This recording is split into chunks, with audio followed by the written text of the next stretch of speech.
Sejam todos muito bem-vindos a mais um Condomínio em Pauta. Hoje, um programa especial. É sobre um lançamento de uma cartilha de protocolo de violência doméstica e familiar com foco em condomínios.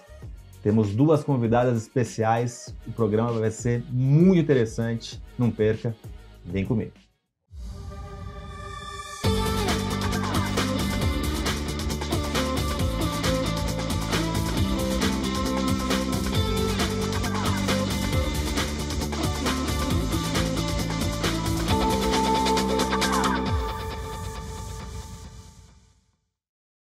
As nossas convidadas de hoje são doutora Jamila Jorge Ferrari, delegada da polícia e coordenadora da Delegacia de Defesa da Mulher. Muito bem-vinda ao nosso programa. Muito obrigada. É um prazer e uma honra poder falar sobre esse tema tão importante no estado de São Paulo. O prazer é nosso e a honra é nossa. E Lúcia Moraes, gerente de operações de uma grande administradora aqui da cidade de São Paulo. Lúcia, muito bem-vinda ao nosso programa. Muito obrigada. É um prazer estar aqui. O prazer é nosso. Doutora, começar com você. A importância de a gente informar as pessoas de como agirem na questão da violência doméstica e familiar, que é um assunto que a gente está vendo cada vez mais em voga, pelo menos na mídia, frequentemente violência contra a mulher, contra idoso, contra a criança. Qual é a importância de um lançamento de uma cartilha de protocolo? A gente entende que, primeiro, informar é o mais importante.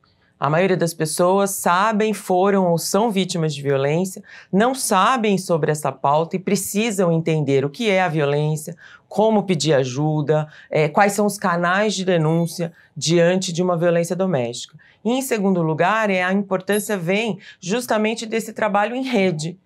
Os condomínios, os prédios, as pessoas, a sociedade em geral unida com a polícia para entender o problema e principalmente buscar soluções para esse problema. Isso então é um trabalho que todos nós buscamos, principalmente na polícia, esse trabalho em rede tão importante e tão necessário no estado de São Paulo e no Brasil como um todo. A coletividade tem um papel crucial. Importantíssimo.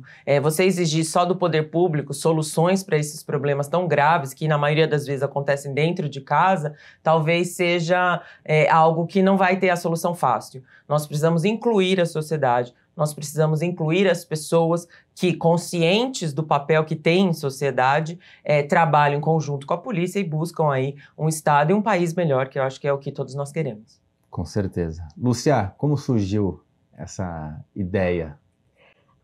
Começou, na verdade, com um planejamento. Dentro da administradora onde eu trabalho, a gente começou a fazer alguns pilotos de levar psicólogos, algum apoio para os condôminos que quisessem conversar com alguém. Não funcionou, porque, óbvio, ninguém quer se expor, né? E, a partir disso, conversando, até foi através da Cruz Vermelha, nós fizemos um convite, né, para a doutora para fazer uma palestra voltada para síndicos e zeladores, para focar mesmo nessa questão de orientação de como, né, aonde ir, como denunciar e qual a responsabilidade do condomínio. E dentro disso eu propus a doutora para a gente fazer essa cartilha de protocolos, e aí esse foi um namorinho aí que a gente foi aí ao longo dos meses e agora está o produto final aí. É uma realização junto com a Polícia Civil e um pool de empresas que é da família Carpati, né? Sim. Que é a GK Condomínios, Síndico 5 Estrelas, Gabor e Carpati Advogados. Doutora, chegar até o funcionário condominial, né? Porque o funcionário condominial, geralmente, ele sabe tudo o que acontece no condomínio. E ele, normalmente, é uma pessoa humilde que tem muito medo de se expor. Aqui na cartilha, o que eu achei mais interessante da cartilha, para quem está nos assistindo, a cartilha está aqui, é a questão de você instruir o que ele deve fazer. Eu acho que esse é um passo muito importante, né? Importantíssimo. Primeiro, ter uma fala, né, uma escrita fácil de ser entendida também. Às vezes, a gente precisa entender que todas as pessoas de todos os níveis educacionais vão ler essa cartilha. Então, todo mundo precisa entender o que está escrito. E segundo, criar passo a passo. A gente entende que as leis são feitas muitas vezes para pessoas que entendem só do juridiquês. E, na verdade, a gente precisa explicar para todo mundo que a lei e que como deve agir, né, especificamente em determinadas situações, de uma forma que a pessoa entenda e principalmente que ela, para ela, né, seja fácil seguir esse passo a passo. E o interessante da cartilha é justamente isso, né? Você tem literalmente cada um dos passos que você deve seguir, sem, de forma alguma, colocar a sua segurança em risco. Isso também foi uma preocupação. Pensar também na segurança daquele funcionário que está ali no prédio. Nós não queremos, de forma alguma, colocar mais gente em risco. Sim. Mas, principalmente, mostrar para as pessoas que trabalham no prédio, que residem, né, no prédio, no condomínio, que é importante participar e não é tão difícil. Ao contrário, é muito fácil. Basta seguir aí os passos determinados na cartilha. Lúcia, você tem quantos anos trabalhando em condomínios? 25. 25. Já viu muita coisa? Muito, muito mesmo. As coisas assim que você fica imaginando que o ser humano não faz. Faz. E acho que com informação poderia ter sido evitado. Sim. Eu vejo também que assim, os condomínios ficam com medo de se envolver no problema alheio. E às vezes uma advertência... Em briga de marido e mulher não se mete a colher, né? Não tem essa frase? Mas aqui se mete, né? Não, com certeza. Não, lógico. Não se mete numa discussão... numa discussão respeitosa, né? Mas a hora que tem uma agressão física, já muda de figura, né? A gente sempre se coloca, quando você vive dentro de um condomínio, de que o que acontece na porta do vizinho é problema seu. Você se incomoda com o barulho da festa, do cachorro latindo, da criança gritando, a criança correndo. Isso você reclama, você procura o síndico. Mas se você ouve um barulho de uma discussão entre um casal, essas coisas, ninguém fala nada. Por quê? Não quero me envolver. E às vezes pode chegar até uma questão de uma morte, né? Não ser só uma agressão mesmo. E só que ninguém quer se envolver, né? E a única maneira que você tem, eu acho, que de salvar essas vidas ou evitar que as pessoas passem por essas violências é todo mundo denunciando, falando. Se não quer se envolver, tem várias formas de fazer denúncia anônima. E aqui eu vi que aqui tem vários canais, e esses canais são anônimos, né? Sim. Aqui eu tô vendo 181, por exemplo, para São Paulo, denúncia anônima. Então, qualquer um pode ligar e fazer uma denúncia sem ser... e realmente é anônimo, né? Sim, realmente. É bem importante isso, né? A gente entende que muitas pessoas têm medo de se colocar em risco também, né? Afinal de contas, a gente sempre imagina que se alguém agride uma mulher, pode agredir qualquer outra pessoa. Em que pese a gente sabe que, na prática, a maioria desses homens que agridem mulheres, eles são muito fortes dentro de casa. Quando eles estão diante da sociedade, eles tendem a dar um passo para trás. Mas, de qualquer forma, a sociedade tem que entender que esse não é um problema que acontece dentro de casa e que daí, por isso, ninguém pode se meter. Ao contrário, sabendo que isso está acontecendo, e mesmo que não seja uma agressão, né, que seja um xingamento, que seja um cárcere privado, eventualmente a gente ouve quebrar tudo dentro de casa, não há problema algum de você fazer a denúncia. Até porque, como dito, a denúncia é anônima, é garantido o anonimato dessa pessoa que faz a denúncia, e a polícia é obrigada a ir atrás e verificar se essa denúncia é ou não pertinente, é ou não verdadeira. Então, as pessoas podem ficar tranquilas que elas não são expostas se feita a denúncia anônima. Legal. Está gostando do nosso programa? Já deixou seu like? Está nos seguindo? Compartilhe, dissemine informação de qualidade.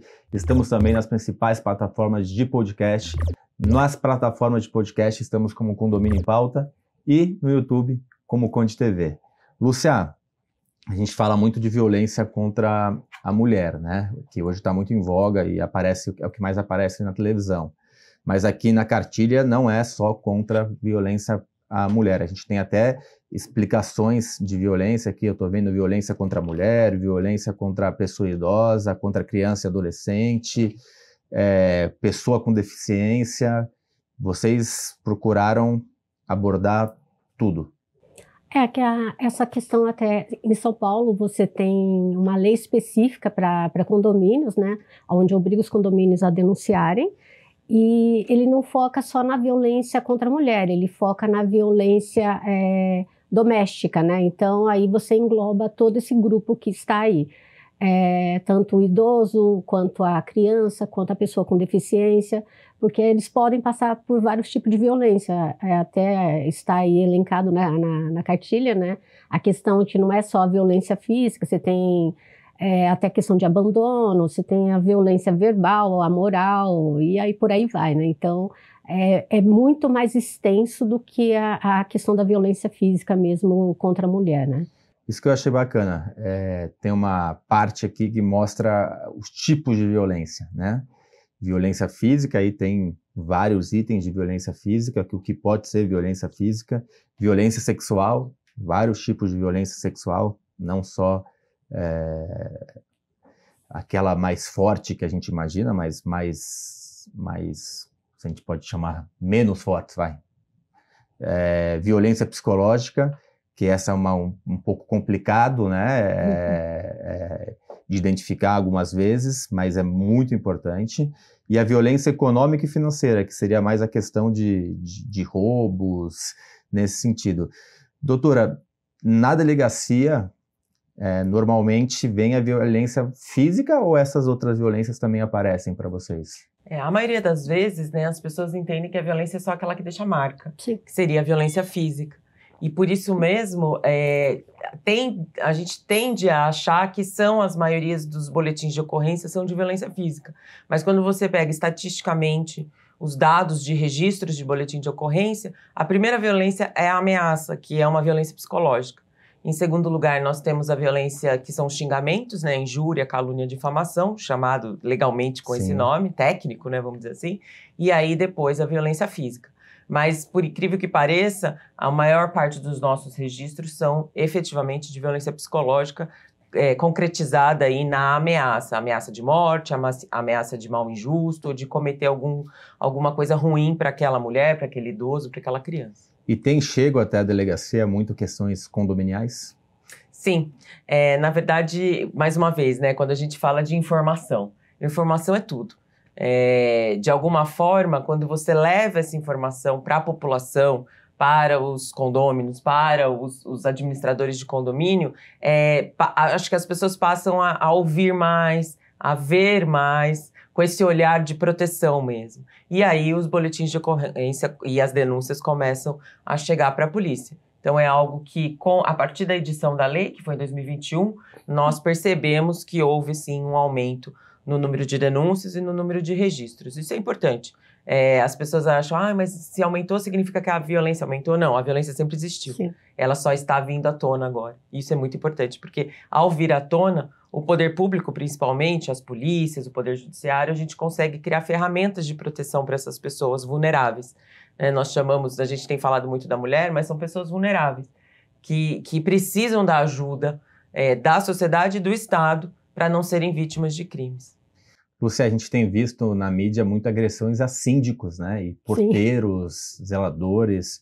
Eu acho que esse tipo de ação dessa cartilha de protocolo contra a violência doméstica e familiar também vai ajudar nessa frente. Não sei se foi a intenção, mas acho que também vai abrir os olhos para isso, Sim. não? Porque, na verdade, a violência, a partir do momento que você está dentro da área do condomínio, ela é entendida como uma violência doméstica familiar. Você está ali, não importa se você seja morador, prestador de serviço, se seja uma visita. Então, os canais servem também para essas questões. Né? Vai se aprofundando, você tem leis para outras coisas também, mas pode ser também a denúncia baseada na violência doméstica familiar.